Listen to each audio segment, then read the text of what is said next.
പ്രവാചകൻ്റെ കാലത്ത് തന്നെ തീവ്രവാദത്തെ ഒഴിവാക്കിയതാണ്. തീവ്രവാദം പാടില്ല എന്നുള്ളത് നബി തിരുമേനിയുടെ കാലം തൊട്ട് തന്നെ വളരെ വ്യക്തമായ തീവ്രവാദവും ഇസ്ലാമും തമ്മിൽ യാതൊരു ബന്ധവുമില്ല എന്നുള്ളത് ഇസ്ലാമിക ചരിത്രം പരിശോധിക്കുന്ന ആളുകൾക്ക് കാണാം. തീവ്രവാദം എല്ലാ പ്രസ്ഥാനത്തിലും ഉണ്ടാവും. പക്ഷെ അതിന് മതത്തെ ഈ അക്രമികൾ ദുരുപയോഗപ്പെടുത്തുക. അവരക്രമികളാണ്, ക്രിമിനൽസാണ്. അവരെ ക്രിമിനൽസിനെ നേരിടുന്നത് പോലെയാണ് നേരിടേണ്ടത്. അവർ മതത്തെ അതിന് ചീത്തപ്പേരുണ്ടാക്കുകയാണ്, യാതൊരു സംശയവുമില്ല. അപ്പോൾ അതുകൊണ്ട് അതുമായിട്ട് ബന്ധമില്ല.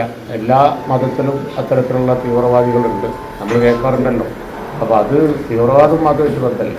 പിന്നെ വേറൊരു കാര്യമുള്ളത്, രാജ്യം ഒരു വലിയ പ്രതിസന്ധിയെ നേരിടുകയാണ്. അതാണ് താങ്കൾ ഇവിടെ പറഞ്ഞത്. രാജ്യം ഒരു വലിയ പ്രതിസന്ധിയെ നേരിടുമ്പോൾ എല്ലാവരും ഒറ്റക്കെട്ടായിട്ട് ആണ് നിൽക്കുന്നത്. ഇപ്പോൾ പ്രതിപക്ഷ നേതാവ് രാഹുൽ ഗാന്ധി എല്ലാ പിന്തുണയും കൊടുത്തിട്ടുണ്ട്, ആക്ഷൻസും. അതുതന്നെയാണ് ഇന്ത്യ മുന്നണിയിലെ എല്ലാ കക്ഷികൾക്കും പറയാനുള്ളത്.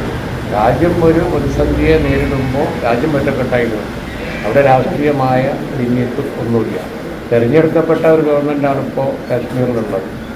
ആ ഗവൺമെൻറ്റും അതിനനുസരിച്ച് ആക്ട് ചെയ്യണം. ഉമർ അബ്ദുലിൻ്റെ ഗവൺമെൻറ് ആക്ട് ചെയ്യണം. അതേപോലെ തന്നെ കേന്ദ്ര ഗവൺമെൻറ്റും ആക്ട് ചെയ്യണം. എന്താണോ തീവ്രവാദം അവസാനിപ്പിക്കാൻ ചെയ്യേണ്ടത് അതൊക്കെ ചെയ്യുന്നതാണ് വേണ്ടത്. അതിൽ യാതൊരു സംശയവും. പൊളിറ്റിക്കലായിട്ട് കാശ്മീരിൽ ഒരുപാട് അഭിപ്രായ വ്യത്യാസമുള്ള കാര്യങ്ങളുണ്ട്. അത് മറ്റൊരു കാര്യമാണ്. അത് സമാധാന സമയത്ത് ഡിസ്കസ് ചെയ്യേണ്ട കാര്യമാണ്. ഇപ്പോൾ ചർച്ച ചെയ്യേണ്ട ഇത് വളരെ നിഷ്ഠൂരമായ പ്രവൃത്തിയാണ്. കൊച്ചിയിൽ ഒരാൾ മരിച്ചിട്ടുണ്ട്.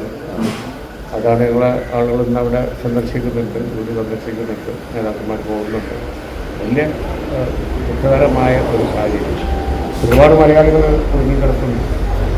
ഏറ്റവും പുതിയ വാർത്തകളും വിശേഷങ്ങളും വിരൽ തുമ്പിലറിയാൻ സീ മലയാളം ന്യൂസ് എല്ലാ ഡിജിറ്റൽ പ്ലാറ്റ്ഫോമുകളിലും ലഭ്യം.